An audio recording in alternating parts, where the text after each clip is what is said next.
ascensor da llega al lóbulo. Entonces cuando usted exactamente, cuando usted saca a derecha, saca aquí al área de fumador y dentro el recorrido, el balcón es el último que le queda. Mil gracias.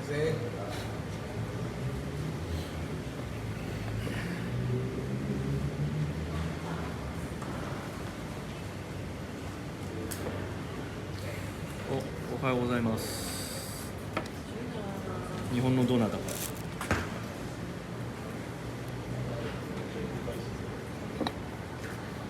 いやー、日本は寒いかもしれないですけれどもね、キューバも若干寒いですね。ツイッターでツイートしたんですけれども、寒冷前線が入ってるらしくて、昨日の夜はもう超豪雨と雷だった。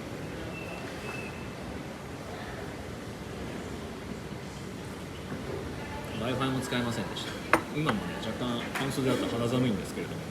肌寒いって言っても20度ぐらいなんですけれども、寒冷前線が来てるっていう風にテレビで、ニュース言ってたんですけれども、寒冷前線来てて20度なのかって。でもキューバ人はね、寒い寒いってね、顔を青くしながらね、なんかセーターみたいなのとかね、スウェットの長袖とか着てますけれども、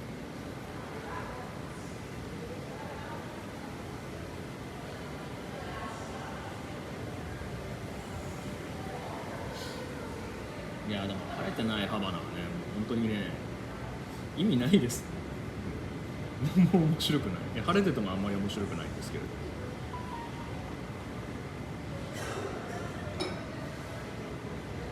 でもこんなにあったかいのにツイートしましたけれども、そこら中にクリスマスツリーとかネオンとかでね飾られてるんで、なんか変な感じですよ。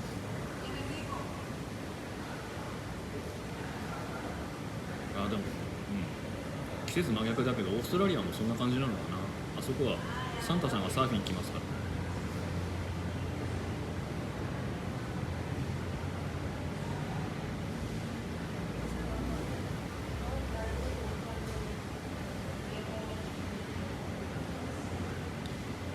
でキューバなんですけれども、なんかね、葉巻が少ないですね。ざっとお店見てみたんですけれど、これなんか少ないけれども何って言って理由がいくつかあるんですけれども、まず一つは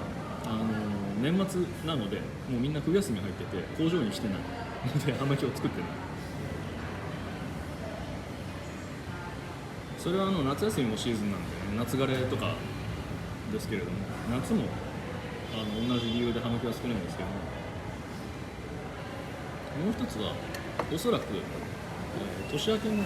1月ぐらいにキューバで葉巻が値上がりするっぽいです。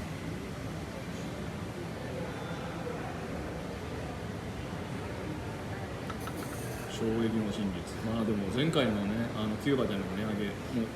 去年の頭ぐらいでしたんで、まあ1年間値上げしなかったんだから偉いんじゃないのかなと思います。このね、何でも全世界的に値上げのね時代にね、日本なんかね値上がりしてないものはないし、何回値上げしたんだかも忘れた。マヨネーズなんて俺4回値上げした以降はもう忘れましたからね。おはようございます。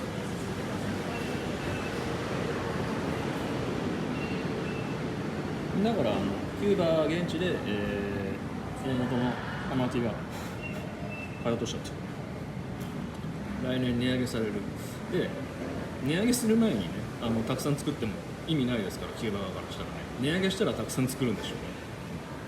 うね。でどこからか聞きつけたのか、それを聞いてキューバで買い占められてっていう、その3つの理由で、キューバでは今葉巻が少なくなってるっぽいですね。こんなにね、棚板が見えるぐらいないっていうのはね、まあないので、すごいなというふうに思ったんですけど、また葉巻値上げかよっていうふうに思われるかもしれないんですけれども、逆に葉巻以外の、ね、食料品とかが特にそうですけれども値上がりしてるのに、葉巻が値上がらない理由が逆にないんですよ。下げるわけでもないし、下げるなんてありえないし、でそのままの値段で言ったら、要はキューバの、ね、人たちの生活がおぼつかないですから、物を売って物を買うわけですから、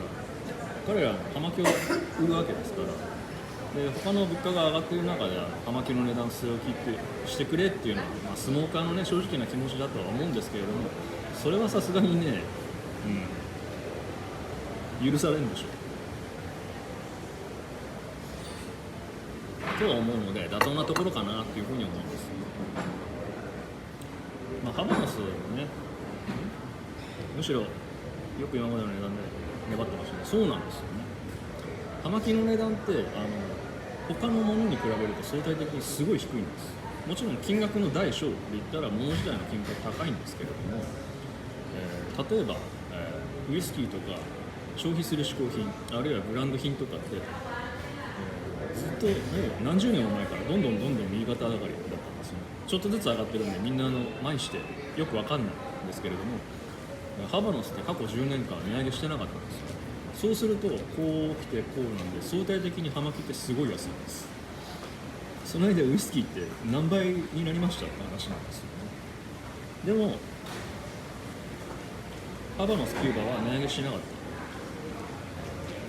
た。対面っていうのもあると思うんですけども、キューバの生産している葉巻値上げしてるから敵国であるアメリカにキューバはやばいんじゃないみたいな弱みを見せたくないっていうのがね、よくわかるんです。それは社会主義の当時なのかもしれないですけど、でもコロナでダメージを世界中が受けて、で戦争とかで物流が少なくなって、さらに世界的にもう物価高っていう風なところになってきて、もう世界中やってるから、それはね確かにしょうがないなと思うんですよね。マヨネーズに比べたらね、この値上げの波が来てまだ2回かと思うんですよ。何回もマヨネーズ言うのは俺がマヨネーズ好きだからっていうのもあるんですけれども、恨んでますよ。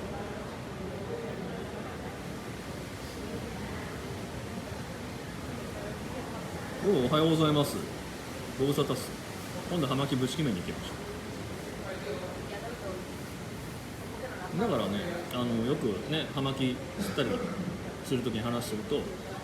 う葉巻が値段上がっちゃいましたねとか、またどうせ上がるんですよねって、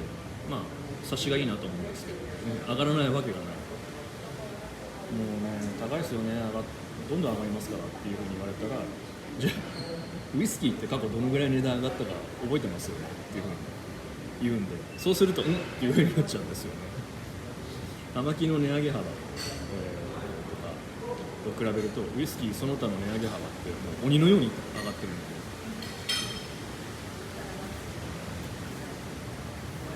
それでもウイスキー好きな人は飲み続ける、葉巻好きな人は吸い続けるので、業の深いものなのでね、しょうがないです。むしろね、値段うんぬんかんぬん言ってね吸ったら美味しくないので気にしないようにすればいいと思います。家計を圧迫するぐらい高い買い物だなっていうふうに思ったらやめればいい。趣味なのでね、信条を潰すようなことではないので、ぜひよろしくお願いします。でも年末だしな、忙しいだろうから、年末年始だしな、落ち着いた時でいいですよ。忘年会シーズンですから、忘年会シーズンが終わったら新年会シーズン、新年会シーズンが終わったら2月なんで月が少ないからすぐ3月は、新学期とか新しい期が始まる準備で忙しい。4月は期が始まって忙しいし、花火で、関取りしないといけないから忙しいと。もうね、葉巻しかそういう暇ないですよね、本当一年。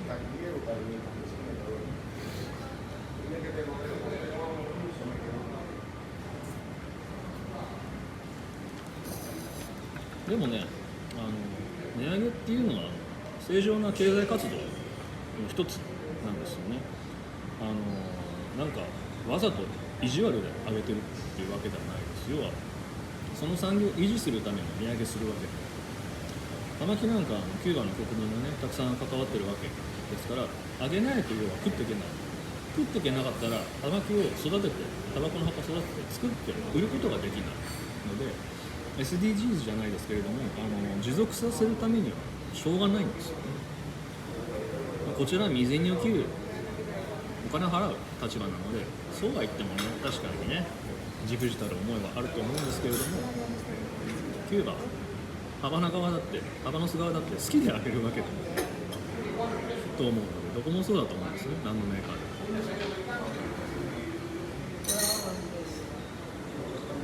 今までに銀肉に海鮮に辛い肉ので範囲外はうち系なの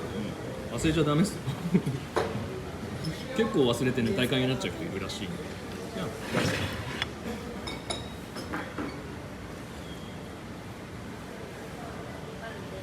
日本は今、夜の10時20分ぐらいかな。日本のご飯食べたいなあ。とりあえず今説明したことで何か質問とかあればお答えしますけど、まあなくても話進めます。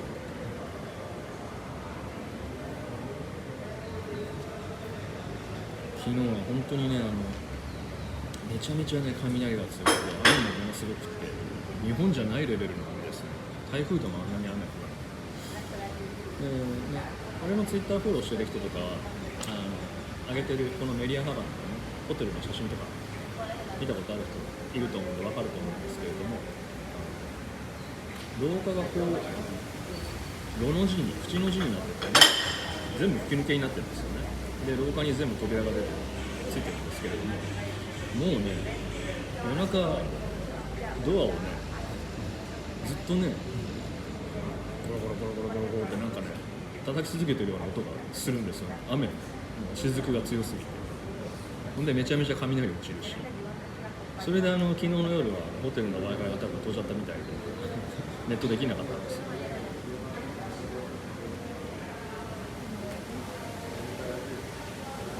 ただでさえ不安定な Wi-Fi が今もこのライブ配信いつ切れるかも分かんない。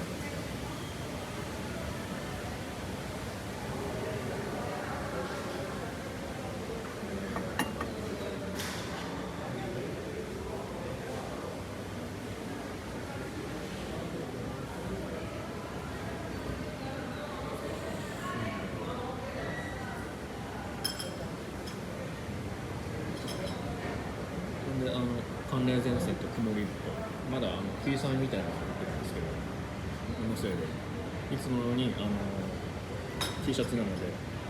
若干肌寒いと、ちょっと羽織るもの持ってくればよかった。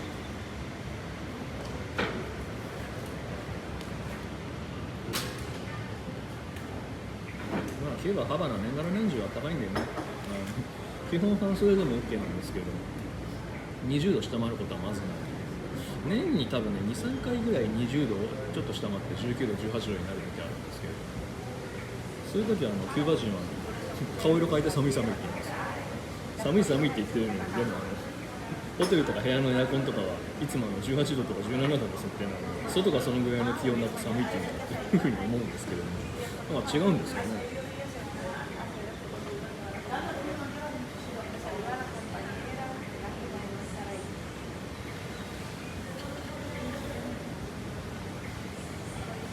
まあね、キューバで値上げされても日本の定価にそれが転嫁されるっていうのはね、いつになるかわからないので、それより先に日本以外の海外の高さとかの値段が先に変わるでしょう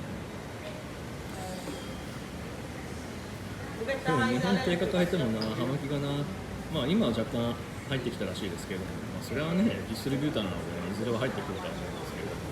ただ値上げしたらねハバノスをやる気出してもっと増産するんじゃないのかなっていうふうに思うんですけどね。さっきも言った通りね、値上げは正常な経済活動なのでね、値段が上がったらクソだっていうふうに言うのはちょっとね短絡的すぎます。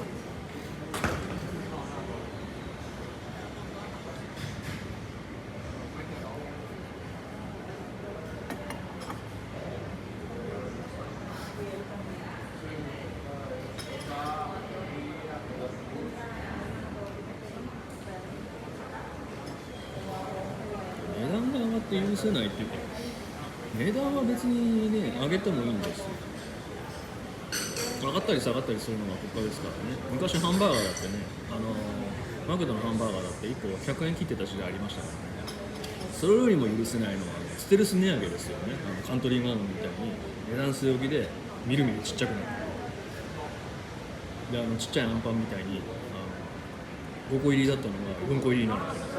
値段上げてもいいからその量にしてくれよって思うじゃないですか。だからね、葉巻だったら値段据え置きだけれどもロブストがコロナにとかになったらね怒るでしょ。俺は怒る。ちょっとの値段上げんかっていうふうに言ってんだから、俺はロブストが吸いたいんだからね。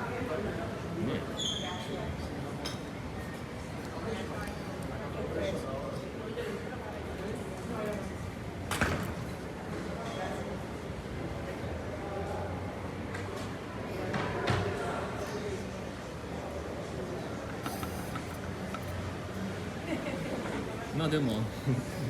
手作りの品だから葉巻って時々ね、あれこれなんかちっちゃいなとか軽いなっていうのが箱開けた時にありますよね。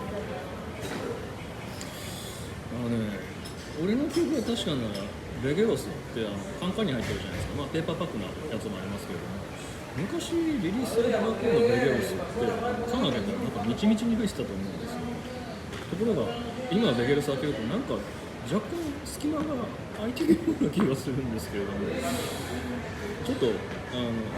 れ開けちったみたいな感じの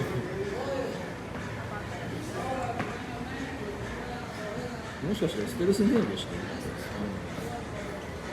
ドレスボックスとかはみちみちでね、1本取ったら戻せないじゃないですか。だから痩せたりなんか、ね、細くしたらすぐ分かるし、そういうふうなのはないんですけども、ベゲロスはなってるような気がするんですよね。まあ、気のせいってことにしておいてあげましょう。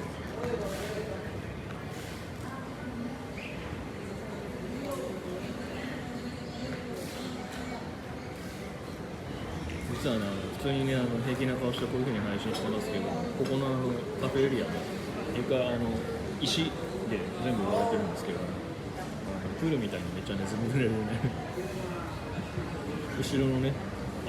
お掃除の方がね水をかいてくれてます。さっきもツイッターに載せた通りね食事の会場が全部水浸しでねプールみたいになってた。半分は閉鎖されてたんで、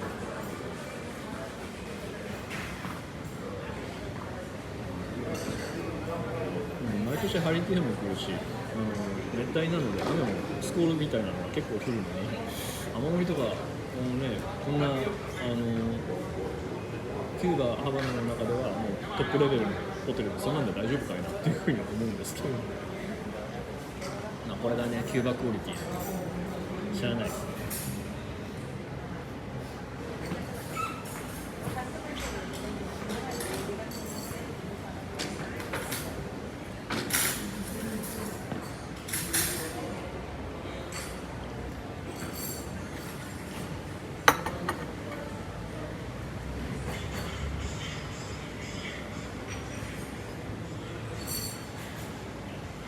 ちなみにハバノスって言わずもがねトタルメンターマンゴ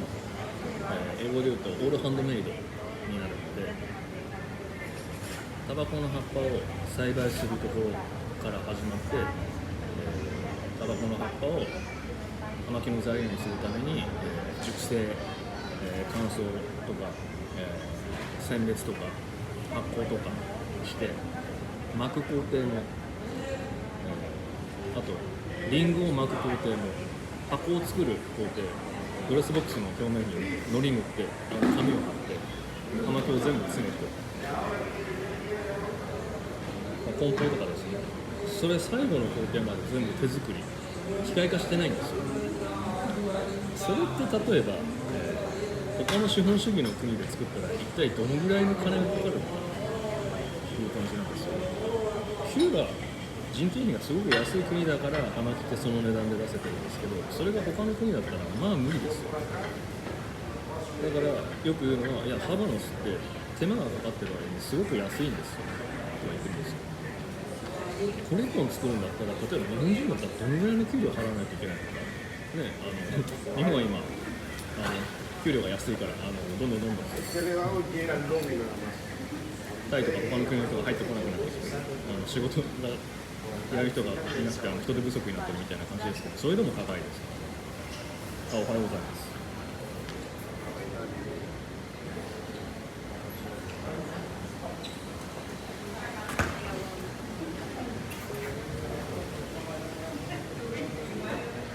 物に適正価格っていうのはあると思いますけど、ハバノスは安いなっていうふうに俺はいつも思ってるんですよね。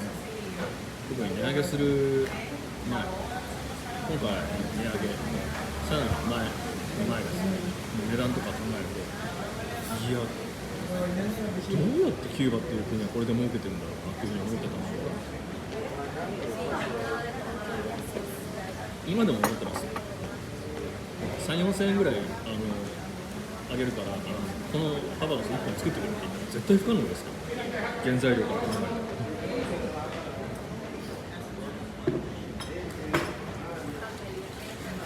大量生産、合理化、機械化とかで作るんだったら話は別です。それはもうどこまでもコストは下げられますから。ただ、さっきも言ったとおり、オールハンドメイド、すべて手作りなので、それはもう不可能なんですよね。そういうふうにね、奇跡に奇跡が重なってできてるハバナスっていうものを、そういうふうなことを考えてするとね、またちょっと味わいが違うかもしれません。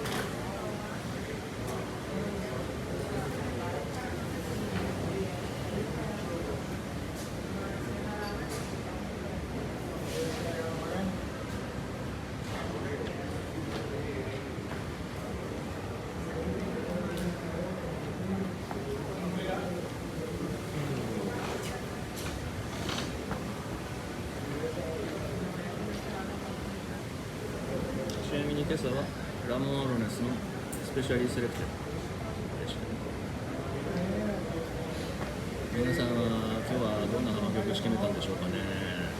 その前に美味しいご飯でも食べたんでしょうね。羨ましいな。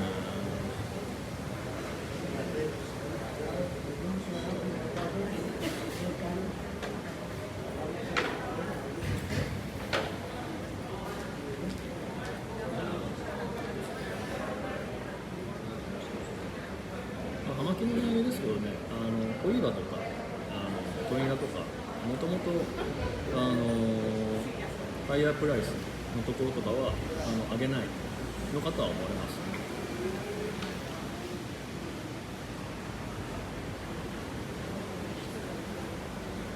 それを聞いてね、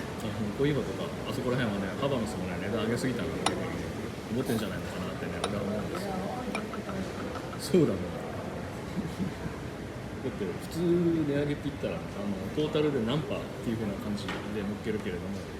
トイレ小岩でポンっていう風に、ね、上がりましたから、3倍とかにはなりませんでしたけど、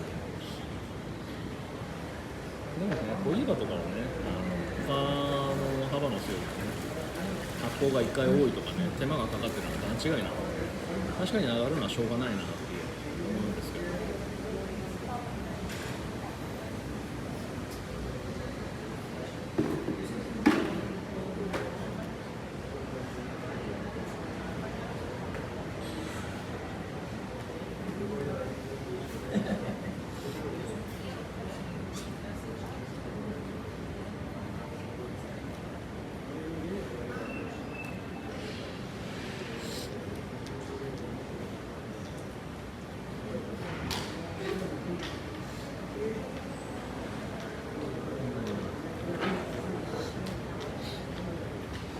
しかしキューバっていうのは社会主義なのにね、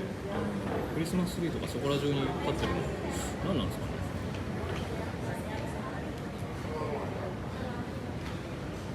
まあ別に日本もクリスチャンがたくさんいるわけでもないけれども、みんなクリスマス祝うから、そのような気にするところじゃないですよ。気にしても意味がない。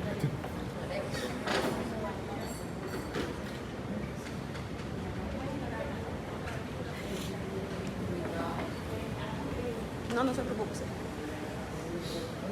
しかしもうなんかね、アフターコロナみたいな言葉、ね、ついてますけども、本当にコロナ終わっちゃった感じですね。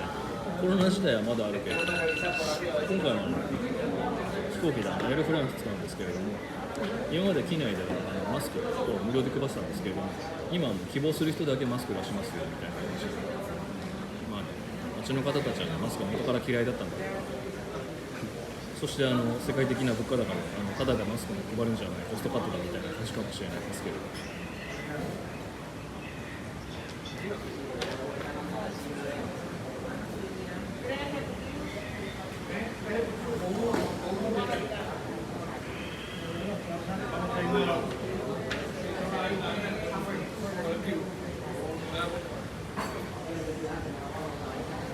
ア省する人とかもめっちゃ増えるんだろうな、今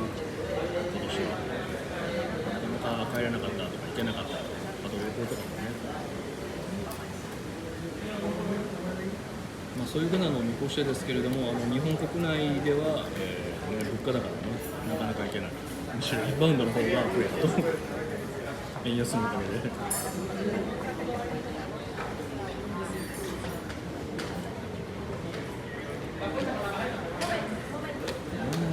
困りますよね。なんかさ、150円とかだとさ、100円の 1.5 倍なわけなんですよね。当たり前だけど。1.5 倍っていうことは何でも日本国外にいるから 1.5 倍かかる。フランスでね、コーヒーなんか頼んだりしたらね、高すぎだよとずっと言いますよ。スターバックスで。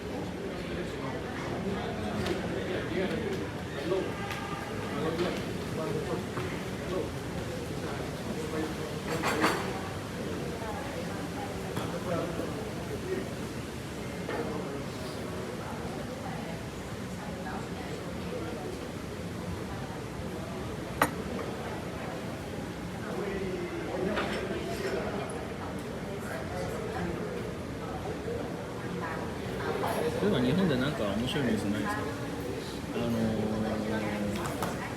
昨日もWi-Fi 切れちゃったからネットとか見てないんで、日本でなんかニュースあるかなとか言って思ってたんですけど、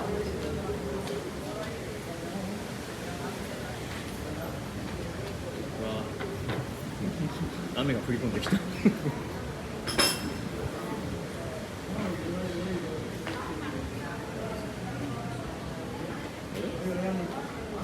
停電してるいつの間にか。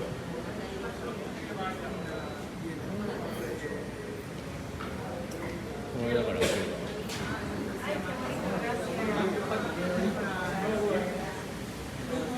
これも繋がってる？ああ、ちゃんと時間カウントしてる。多分繋がってる。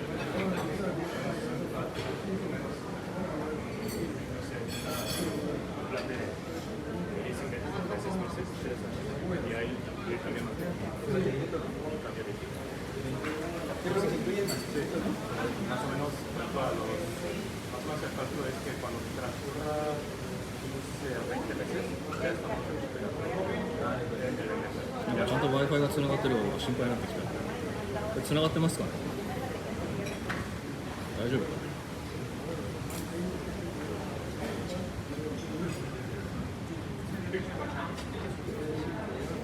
いつの間にか切れてたり、あとキューバで使えないサービスとかがあったんですよ。これ切れてるの？それとももともと使えないの？みたいなのがあります。例えばキューバで PayPay のアプリ起動しようとするとそもそも起動できないんですよ。この国では使えませんみたいな感じになる。Amazon もそうだな。ご利用の対象外の国ですっていうふうに表示される。そういうのを見るとね、いや隔絶された国だな思いますね。そんないじめないでね、使わせてあげればいいじゃんっていうふうに思うんですけど。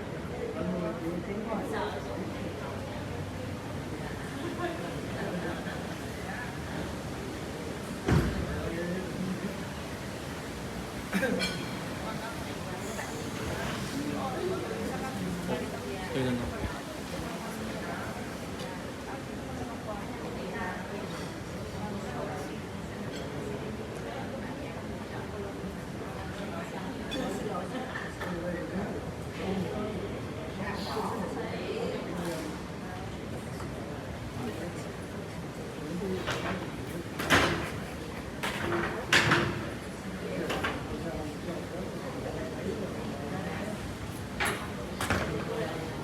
最近 YouTube ライブ配信はキューバにいるときにはやるけれども、動画をね編集してアップしてないじゃんっていうふうにね言われてしまったのでやろうかなと思うんですけど、なんかネタがあったらねコメント欄でも Twitter でもインスタのね DM とかでもコメントでもいいけど、ネタを頂戴できれば大喜利じゃないんですけれど。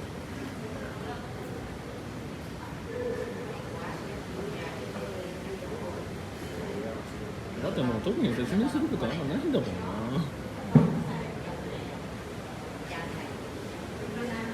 それでも疑問点はね人によりけりだと思うので、そういう風なのがねあったらねキャッチアップしたいとは思ってます。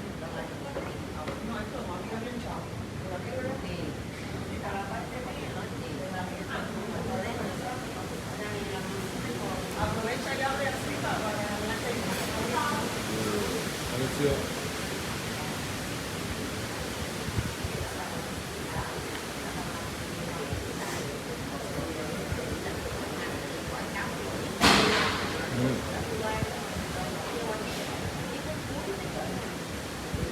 こんな天気があるんじゃ今プールも入らない。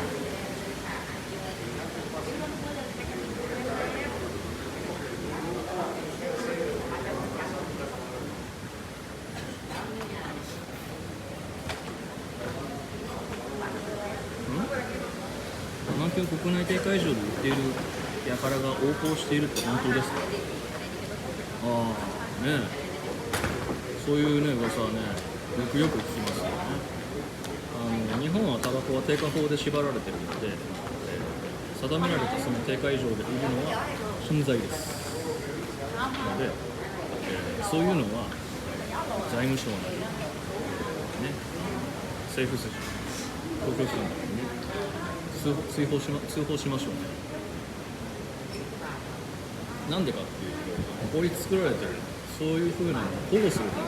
めに決められてるわけなので、勝手にコントロールしてね、いいわけではない。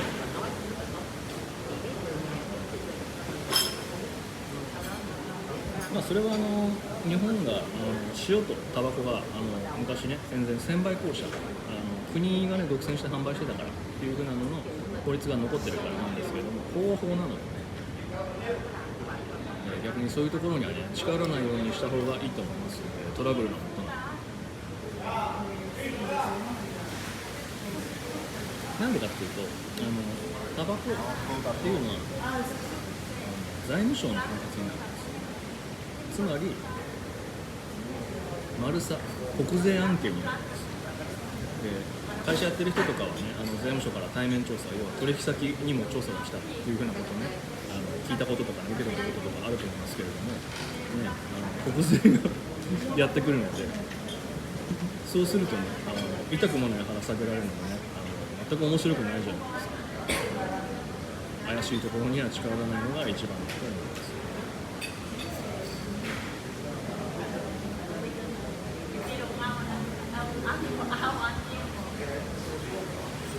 国内定価って普通に公開されているものなので財務省のホームページとかにも載ってるし、調べれば出てくるじゃないですか。それ以上のところで出してるところは、ね、普通におかしいなっていうふうにお客さんも思うと思うんですけどね。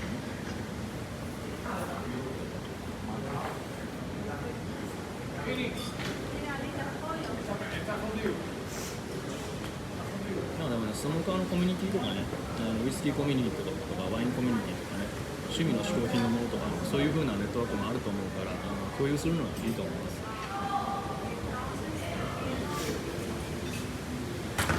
むしろそっちの世界で SNS よりそういう風なのがね強かったり幅利かせてるっていうのがあったりする。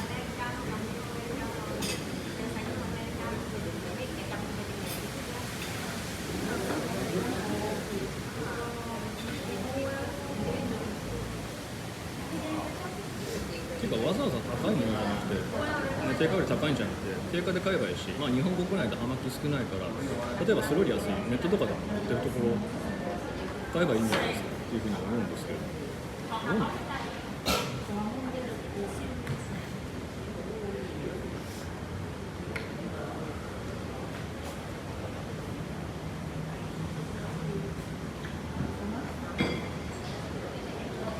特別なものですみたいな感じでね、そういうふうにねかもろうっていうふうなところね、どんな業態でもいると思うんですけど、例えばこのラモンアルネス、これラモンアルネスのリングですけれども、下にねこのダブルリングがついてたんですよ。これアルタガスの工場でダブルリングを追加して売ってる限定だよみたいな感じで売ってるんですけど、限定ではないです。ただのラモンアルネスにそのショップがリンゴをただくっつけてるだけ。海外のラカサとかでも、ね、一部ねオリジナルに見えるようにフットリングとかつけたりするところなんですけども、レシピが違ったり限定なわけではなくて、いいやつですよって思わせる錯誤させるためにやってるやつなので、中身は全く同じです。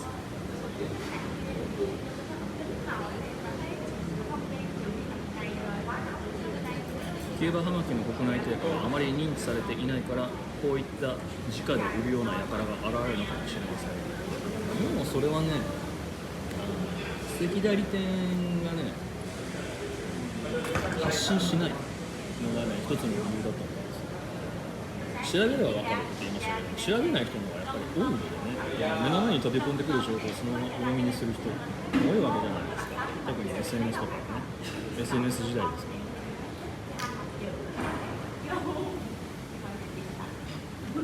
ホームページとかに公開すればいいと思うんですけどね、なんでやんないの。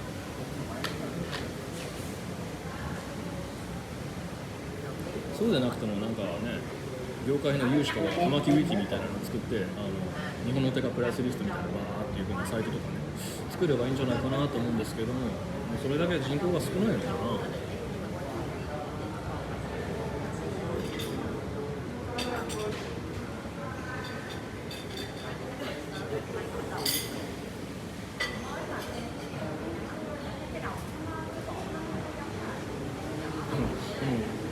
安いなら分かるんですよね。安いなら買うっていう風な人いるじゃないですか。でも高かったら買うっていう風な人は何なんですかね。お金が有り余っててしょうがないんですか。どうだ明るくなっただろうみたいに金燃やすような人なんですかね。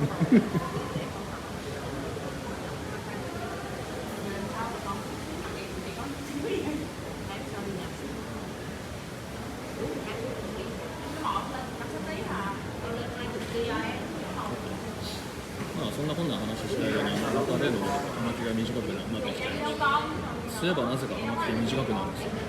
すればするほど長くなる葉巻とかあったら教えてもらいたいんですけど、またね、明日もねWi-Fi がちゃんとつながったら、それで俺がちゃんと起きれたらライブ配信をねしたいと思いますのでね、またご覧いただければと思いますので、これはこれから一日始まりますが、日本の皆さんをよろしくお願いします。それではさようなら。